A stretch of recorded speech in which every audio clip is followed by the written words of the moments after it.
Hi learners, welcome to today's session. I am Dr. Gurunathan from Department of Life Sciences, Krishna Jayanti University, Bangalore.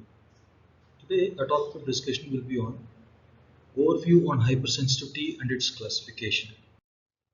To begin with, what is hypersensitivity? As we all know, immune system is responsible for providing support to protect an individual from various diseases. Hypersensitivity is just opposite to it. Hypersensitivity refers to exaggerated or inappropriate immune responses, and because of that there is a tissue damage happening in the host.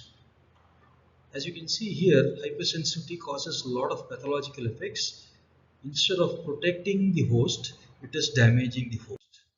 So what are all the general features about hypersensitivity reaction? Usually it is triggered by previous exposure, we call that as sensitization phase, and on re-exposure the immune system reacts excessively. You see that it is a very common issue, especially in conditions such as allergy, autoimmunity, and transplant rejection.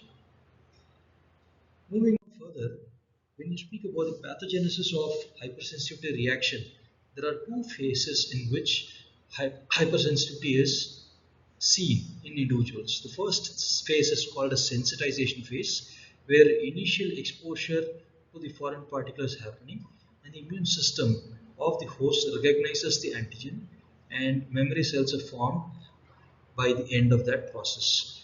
During the effector phase, there is a re-exposure to the same antigen, which is actually triggering the memory cells, and because of which there is an exaggerated immune response, and finally there is a tissue injury. What is the clinical importance? Why should we learn hypersensitivity? It explains allergic diseases. There are a lot of allergic diseases such as hay fever, asthma, and food allergy, and it is also considered to be the basis for autoimmune disorders, especially you have systemic lupus erythematosus, in short it is called as SLE, as well as rheumatoid arthritis.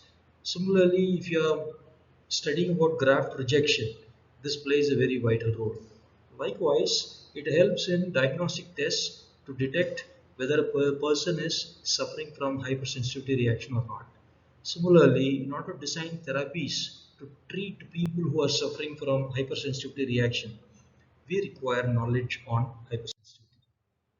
They have identified that there are two categories of hypersensitivity reaction.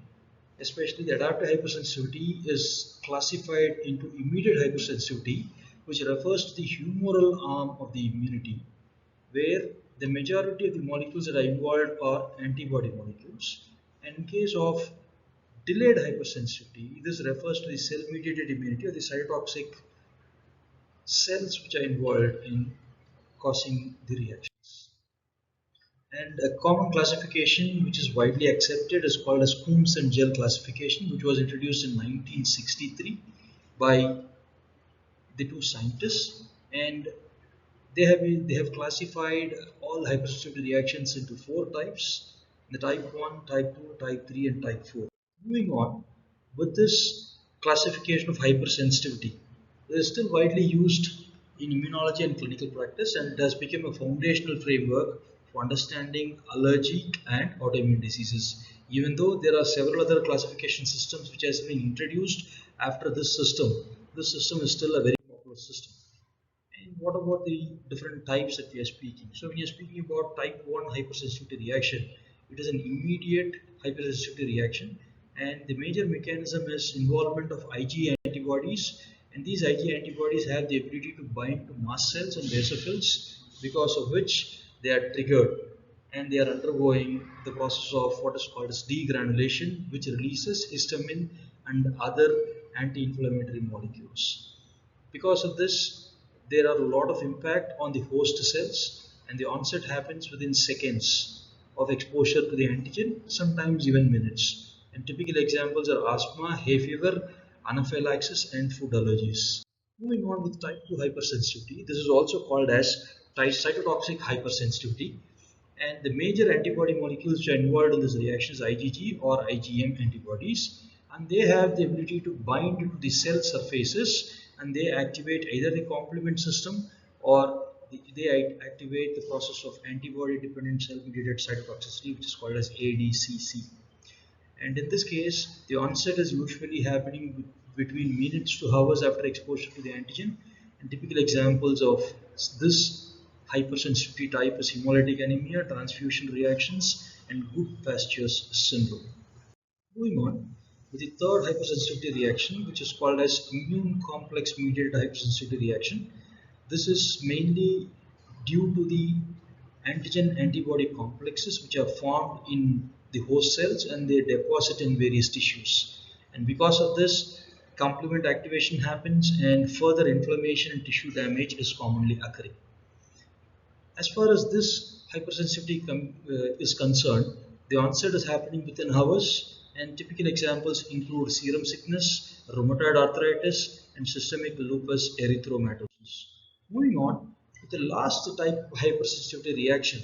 This is called as a delayed type hypersensitivity reaction, sometimes even referred as cell-mediated hypersensitivity reaction, because the reaction is mainly caused by CD cells, or we call them as T helper cells and T cytotoxic cells. So it is a T cell mediated mechanism.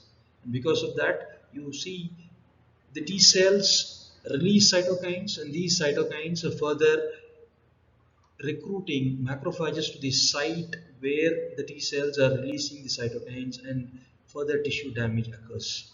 And usually, compared to the other hypersensitivity reaction, this will take an onset of 48 to 72 hours, which is comparatively delayed. And because of that, this hypersensitivity reaction is also called as a delayed type hypersensitivity reaction. And you can see a lot of examples listed here, especially the first one, that is tuberculin skin test, is a very popular test and is a typical example of type 4 hypersensitivity reaction. So this slide is actually showing you an entire list of type 1, type 2, type 3 and type 4 reactions that is happening there, and they've identified that all these are different in their own way. And this slide is actually discussing with you about the Gell and Coombs classification and their information.